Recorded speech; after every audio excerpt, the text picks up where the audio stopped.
दोस्तों नमस्कार। उत्तर प्रदेश में ईसीसी एजुकेटर भर्ती विज्ञापन की भर्तियां आए दिन जनपद वाइज भर्ती रद्द की जा रही है, चाहे डॉक्यूमेंट वेरिफिकेशन कंप्लीट कर लिया गया हो या आने वाला फाइनल परिणाम हो। अगर भर्ती में धांधली के आरोप लगे हैं तो भर्ती रद्द हुई है। उत्तर प्रदेश में ईसीसी एजुकेटर के 2 विज्ञापन जारी किए गए हैं, ये आप सभी को ज्ञात होगा। पहला विज्ञापन जारी किया गया था 10,684 पदों पे। 10,684 पदों की भर्ती विज्ञापन में 9 से 10 ऐसे जनपद हैं जहां पे अभी आवेदन शुरू नहीं हुए हैं। वह आवेदन शुरू क्यों नहीं हुए हैं, उसके 2 कारण हैं। या तो एजेंसी की चयन में कहीं ना कहीं गड़बड़ी देखने को मिली है, या भर्ती प्रक्रिया रद्द हुई थी, दोबारा से आवेदन की प्रक्रिया लिंक एक्टिवेट होना बाकी है। और दूसरा जो विज्ञापन जारी हुआ था 8800 पदों पे, 8800 पदों की भर्ती विज्ञापन में अभी केवल 4 जनपदों के आवेदन के लिंक एक्टिवेट हुए हैं, यानी आवेदन की प्रक्रिया कंप्लीट की गई है। बाकी के 71 जनपदों के आवेदन अभी शुरू नहीं हुए हैं। 10,684 पदों की भर्ती विज्ञापन में जिन जनपदों में डॉक्यूमेंट वेरिफिकेशन की प्रक्रिया कंप्लीट कर ली गई थी, फाइनल परिणाम का इंतजार चल रहा था, और कुछ ऐसे भी जनपद थे जहां पे डॉक्यूमेंट वेरिफिकेशन से पहले पूरी भर्ती प्रक्रिया को रद्द किया गया है। तो हम पहले बात कर लेते हैं आजमगढ़ और मेरठ जनपद के भर्ती विज्ञापन जारी होने के बाद डॉक्यूमेंट वेरिफिकेशन की प्रक्रिया कंप्लीट कर ली गई थी, लेकिन पूरी भर्ती को रद्द कर दिया गया। मेरठ जनपद में भी पूरी भर्ती प्रक्रिया को रद्द कर दिया गया है। मेरठ जनपद में दूसरी सूची जारी करने का कोई आदेश नहीं दिया गया, क्योंकि यहाँ पे छात्र आरोप लगाए थे, वह आरोप सिद्ध हो चुका है। अब मेरठ जनपद में दोबारा से आवेदन की प्रक्रिया शुरू होगी। जो कैंडिडेट आवेदन नहीं किए होंगे वो आवेदन करेंगे, और नए तौर तरीके से अब भर्ती शुरू होगी मेरठ जनपद में। आजमगढ़ जनपद में डॉक्यूमेंट वेरिफिकेशन की प्रक्रिया कंप्लीट कर ली गई थी, आप सभी को बताया गया था इस भर्ती में धांधली के आरोप लगे हैं, पूरी भर्ती रद्द होगी, तो पूरी भर्ती को रद्द कर दिया गया है। एजुकेटर भर्ती में सूची निरस्त कर फिर से चयन प्रक्रिया अपनाने के निर्देश दिए गए हैं। जिले में चल रही ईसीसी एजुकेटर भर्ती में अनियमितताओं के आरोप पर कई अभ्यर्थियों ने मंडल आयुक्त विवेक कुमार से शिकायत की थी। अभ्यर्थियों ने आरोप लगाया कि बीएससी ने शासनादेश का उल्लंघन करते हुए मंडला आयुक्त ने बीएससी को तलब कर उनसे रैंडम सूची का आधार बताने को कहा। जब बीएससी शासनादेश में रैंडम का चयन कोई प्रावधान नहीं दिखा सके तो मंडला आयुक्त ने नाराजगी जताते हुए अपनाने के लिए निर्देश दिए हैं। मंडला आयुक्त विवेक कुमार ने निर्देश दिया कि वर्तमान रैंडम सूची को निरस्त किया जाए और 15,000 से अधिक प्राप्त आवेदनों का अभिलेख सत्यापन कर अवरोही क्रम में मेरिट के आधार पर फाइनल सूची तैयार की जाए। अब देखिए, जिन जिन जनपदों में ईसीसी एजुकेटर भर्ती विज्ञापन कंप्लीट किया गया वहां पर रैंडम सूची बनाई गई थी। रैंडम सूची का मतलब ये होता है कि किसी भी कैंडिडेट के नंबर अच्छे भी हो सकते हैं, किसी भी कैंडिडेट के नंबर कम भी हो सकते हैं। सिलेक्शन किसी का भी हो सकता है। जरूरी नहीं कि आपके नंबर अच्छे हो तो आपका सिलेक्शन होगा, जरूरी ये भी नहीं कि आपके नंबर कम हो तो आपका सिलेक्शन नहीं होगा, कुछ भी हो सकता है। तो अब से रैंडम सूची को रद्द करके अब देखा जाएगा कि हाई स्कूल इंटर ग्रेजुएशन में किसके कितने नंबर हैं। एक एकेडमी मेरिट तैयार की जाएगी general, OBC, SC, ST, EWS candidate की, उसके अकॉर्डिंग अब सिलेक्शन होगा। और इसके पहले काफी ऐसे जनपद रहे जहां पे भर्तियां रद्द हुई हैं। तो अब आजमगढ़ जनपद में भर्ती प्रक्रिया को रद्द कर दिया गया है। अब एक दूसरी लिस्ट जारी की जाएगी जो एकेडमी के आधार पर होगी, जिसके नंबर अच्छे होंगे उन्हीं का सिलेक्शन होगा। और ऐसा भी हो सकता है अगर यहाँ पे मंडलायुक्त जी चाहेंगे तो भर्ती प्रक्रिया को निरस्त करके दोबारा से आवेदन प्रक्रिया शुरू कर सकते हैं। लेकिन अभी निर्देश दिया गया है कि एक दूसरी सूची तैयार की जाए, यानी कि जो आपके हाई स्कूल इंटर ग्रेजुएशन के नंबर के एकेडमी के आधार पे वह जो दूसरी सूची होगी वह तैयार की जाएगी। तो यहाँ पे जिनके नंबर अच्छे होंगे उन्हीं का सिलेक्शन होगा। यहाँ पे अब कोई फर्जीवाड़ा नहीं चल पाएगा। तो आजमगढ़ और मेरठ 2 जनपदों की भर्ती को रद्द किया गया है। इसके साथ साथ 10,684 पदों की भर्ती विज्ञापन में 5 जनपदों के डॉक्यूमेंट वेरिफिकेशन की नोटिस जारी कर दी गई है। कोई पीडीएफ नहीं जारी किया गया है, केवल 2 जनपदों में पीडीएफ जारी किया गया है। अब ये डॉक्यूमेंट वेरिफिकेशन के लिए आपको अपने मेल बॉक्स में जाना होगा। मेल बॉक्स में एक ऑप्शन होता है स्पैम करके, उस स्पैम में आपको ईसीसी एजुकेटर का मैसेज देखने को मिलेगा। अगर आप सभी का शॉर्टलिस्ट हुआ होगा डॉक्यूमेंट वेरिफिकेशन के लिए तो, या फिर अननोन नंबर से कॉल आ सकती है, या फिर जो आप नंबर सबमिट किए थे उस नंबर पे व्हाट्सएप मैसेज आ सकता है। जालौन जनपद में डॉक्यूमेंट वेरिफिकेशन को लेकर नोटिस जारी कर दी गई है। यहाँ पे क्या कुछ डॉक्यूमेंट लेके जाने हैं इसकी भी जानकारी दी गई है। 2 फोटो, जाति निवास प्रमाण पत्र हो गया, मूल प्रति स्व प्रमाणित 2 छाया प्रतियां हो गई, यानी कि वही सब कुछ लेके जाना होगा। 6 नवंबर 2025 सुबह 10 बजे से लेकर शाम को 5 बजे तक आपका डॉक्यूमेंट वेरिफिकेशन जालौन जनपद में आपको देखने को मिलेगा। और एड्रेस है राजकीय इंटर कॉलेज ओरई जनपद जालौन, उपस्थित होकर अभिलेख सत्यापन कराना है जो भी कैंडिडेट जालौन जनपद के हो। दूसरी नोटिस जारी की गई है बहराइच जनपद से। जनपद में सेवाजन पोर्टल के माध्यम से रैंडमलाइजेशन के उपरांत 173 ईसीसी एजुकेटर पद के सापेक्ष 519 अभ्यर्थियों की सूची सेवा आयोजन पोर्टल पर प्रदर्शित हुई है, जिनका साक्षात्कार समिति के द्वारा लिए गए निर्णय के आधार पर अभिलेख के द्वारा आवेदन पत्र में संलग्न किए गए समस्त अभिलेखों की जांच परीक्षण उनके मूल अभिलेखों से मिलान हेतु दिनांक 6 नवंबर 2025 को प्रातः 10 बजे विकास भवन सभागार बहराइच काउंसिलिंग निर्धारित किया गया है। जो भी कैंडिडेट बहराइच जनपद के हो वह जाके इस तय समय पे अपना अभिलेख सत्यापन करा सकते हैं, जो भी कैंडिडेट बहराइच जनपद के हो। उसके बाद तीसरी नोटिस जारी की गई कानपुर जनपद से, यानी कानपुर देहात से डॉक्यूमेंट वेरिफिकेशन को लेकर नोटिस जारी कर दी गई है। जो कैंडिडेट कानपुर देहात में आवेदन वेरिफिकेशन 10 नवंबर से शुरू हो रहा है, जिन भी कैंडिडेट पास मेल या मैसेज कॉल आया हो कमेंट बॉक्स में जरूर बताएं, क्योंकि यहाँ हमारे पास जो ये शॉर्टलिस्ट कानपुर देहात में डॉक्यूमेंट वेरिफिकेशन 10 नवंबर 2025 के दिन से शुरू होने जा रहा है। जो भी कैंडिडेट कानपुर देहात से हो वो अपने मेल बॉक्स में चेक कर लें, या अननोन नंबर से कॉल आ सकती है या आपके व्हाट्सएप पे मैसेज आ सकता है। अगर आपको शॉर्टलिस्ट किया होगा किया गया होगा डॉक्यूमेंट वेरिफिकेशन के लिए, तो आप लोग एक बार अपने मेल बॉक्स में जाके स्पैम में चेक कर लें क्या आपको मेल आया है या नहीं आया है।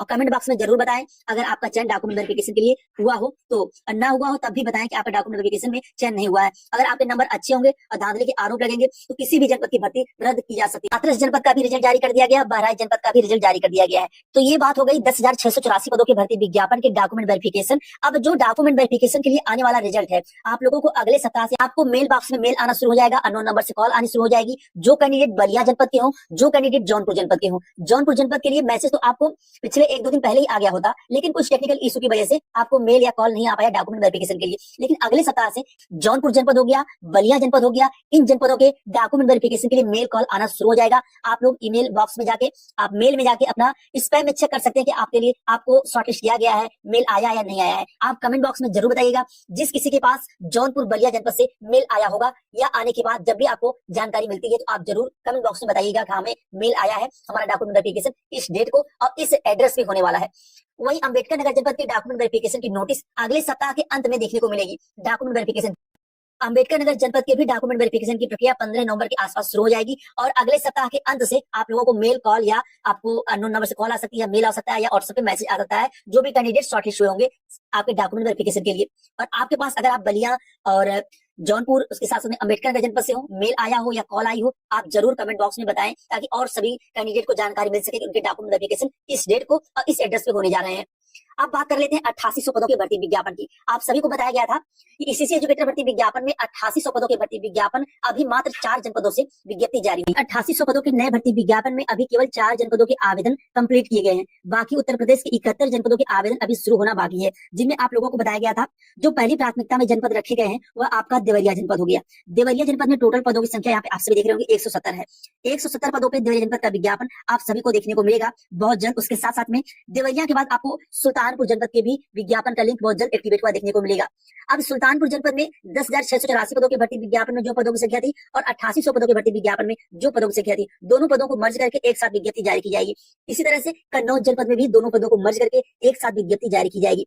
कन्नौज के साथ साथ में अब मेरठ जनपद में भी भर्ती रद्द की गई है, यानी कन्नौज हो गया, मेरठ हो गया, सुल्तानपुर हो गया और औरैया जनपद हो गया। ये 4 जनपदों को जो 10,684 पदों में संख्या थी पदों की और 8800 पदों के भर्ती विज्ञापन में जो पदों की संख्या थी, दोनों पदों को मर्ज करके एक साथ विज्ञप्ति जारी की जाएगी। लेकिन औरैया जनपद की विज्ञप्ति जारी होने में अभी कम से कम 20 नवंबर के बाद ही आप सभी उम्मीद करके चलिए। लेकिन उसके पहले जिन जिन जनपदों में विज्ञप्ति जारी होने वाली है उसकी जानकारी तो अभी आपको दी जाएगी। उससे पहले जान लीजिए कितने पदों पर विज्ञप्ति किस जनपद में देखने को मिलेगी। आगरा में 160 पदों पर विज्ञापन जारी होगा। 8800 पदों के भर्ती विज्ञापन में आगरा जनपद में जो पदों की संख्या है वो 160 है। अलीगढ़ में 130 है। अम्बेडकर नगर में जो नया विज्ञापन 8800 पदों का आएगा उसमें पदों की संख्या 90 है। अमेठी में 130, अमरोहा में 70, औरैया में 80, आजमगढ़ में 220, बागपत में 60, बहराइच में 140, बलिया में 180, बलरामपुर में 100, बांदा में 9, बाराबंकी में 160, रायबरेली में 160, बस्ती में 150 और बस्ती के बाद बिजनौर हो गया 120, बिजनौर के बाद भदोही हो गया 70, बदायूं हो गया 160, बुलंदशहर हो गया 160, चंदौली हो गया 90, चित्रकूट हो गया 60, देवरिया हो गया 170। देवरिया का विज्ञापन कंप्लीट है, कभी भी आवेदन का लिंक एक्टिवेट हो सकता है। एजेंसी की चयन की प्रक्रिया पूरी तरह से कंप्लीट कर ली गई है। देवरिया के बाद एटा हो गया 90 पदों की संख्या, इटावा में 90, फैजाबाद में 120, फर्रुखाबाद में 80, फतेहपुर में 140, फिरोजाबाद में 100 पद पे विज्ञापन देखने को मिलेगा। गाजियाबाद में 50 पद हैं, गाजीपुर में 170, गोंडा में 170, गोरखपुर में 210, हमीरपुर में 80, हापुड़ में 40, हरदोई में 210, हाथरस में 80, जालौर में 90, जौनपुर में 220, झांसी में 90, कन्नौज में 90, कानपुर देहात में 110, कानपुर नगर में 100, कौशाम्बी में 80, कुशीनगर में 150, लखीमपुर खीरी में 160, ललितपुर में 70, लखनऊ में 90, महाराजगंज में 130, महोबा में 50, मैनपुरी में 100, मथुरा में 110, मऊ में 100, मेरठ में 140, मिर्जापुर में 140, मुरादाबाद में 90, मुजफ्फरनगर में 100, पीलीभीत में 70, प्रतापगढ़ में 180, प्रयागराज में 210, रायबरेली में 210, रामपुर में 70, सहारनपुर में 120, संभल में 80, संत कबीर नगर में 100, संत कबीर नगर के बाद शाहजहांपुर में 160, शामली में 40 और श्रावस्ती में 60, सिद्धार्थनगर में 140, सीतापुर में 200, सोनभद्र में 80, सुल्तानपुर में 130, उन्नाव में 160, वाराणसी में 90। ये 8800 पदों के उत्तर प्रदेश के 75 जनपद की जो विज्ञप्ति जारी होने वाली है उनकी जानकारी आप सभी को दी गई है।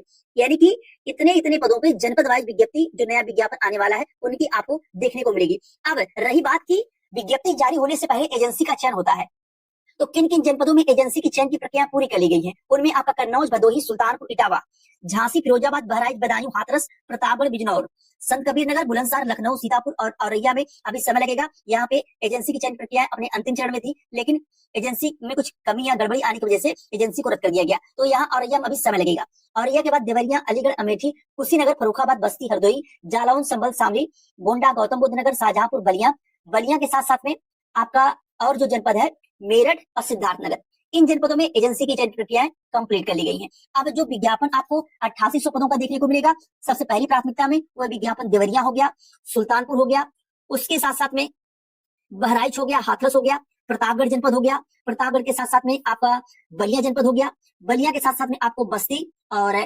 इटावा जनपद, इन जनपदों के आवेदन का लिंक, और कन्नौज जनपद हो गया, कन्नौज जनपद भी पहली प्राथमिकता में रखा जाए। इन सभी जनपदों के आवेदन का लिंक 15 से 20 नवंबर के आसपास लिंक एक्टिवेट कर दिया जाएगा, अगर कुछ टेक्निकल इशू नहीं आता है तो, क्योंकि इन सभी जनपदों के एजेंसी की चयन प्रक्रिया पूरी कर ली गई है। बाकी आपको जनपद वाइज पदों की संख्या दे दी गई है। और ये हो गई बात 8800 पदों की भर्ती विज्ञापन की।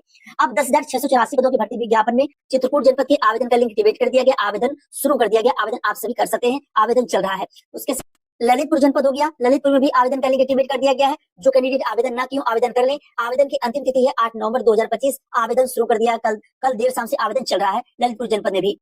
अब जिन जनपदों के आवेदन का लिंक अगले सप्ताह में एक्टिवेट होगा 10,684 पदों के भर्ती विज्ञापन में, वह जनपद आपका बलरामपुर, सोनभद्र हो गया और कानपुर नगर हो गया, उसके साथ साथ में बदायूं हो गया।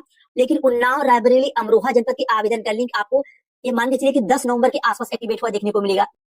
लेकिन पहली प्राथमिकता में जो रहेगा 10,684 पदों की भर्ती विज्ञापन के आवेदन का लिंक जो एक्टिवेट होने जा रहा है, वो आपका बलरामपुर, सोनभद्र, कानपुर, बदायूं, इन जनपदों के आवेदन का लिंक कभी भी और किसी भी समय अगले सप्ताह में एक्टिवेट हो जाएगा और आप सभी आवेदन कर सकेंगे।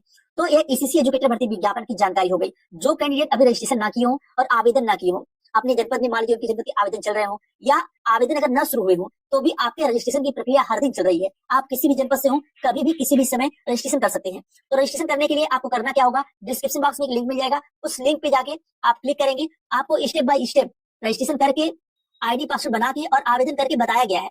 उसके माध्यम से आप खुद से अपने एंड्रॉइड फोन से, लैपटॉप, डेस्कटॉप से, किसी भी माध्यम से रजिस्ट्रेशन करके आईडी पासवर्ड बना लें। कारण है कि अगर आप आईडी पासवर्ड अभी नहीं बनाएंगे तो आवेदन शुरू होने के बाद अगर आप सोचेंगे कि हम अब रजिस्ट्रेशन कर लें, आईडी पासवर्ड बना लें, तो सर्वर की प्रॉब्लम आ जाती है।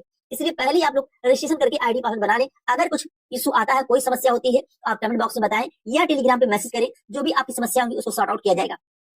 चैनल पे नए हो, चैनल सब्सक्राइब कर लें ताकि आगामी भर्ती विज्ञापन हो, परीक्षाओं की जानकारी हो या आने वाली कोई नई अपडेट हो, सबसे पहले सटीक जानकारी मिल सके। आज के लिए बस इतना ही। बहुत बहुत धन्यवाद।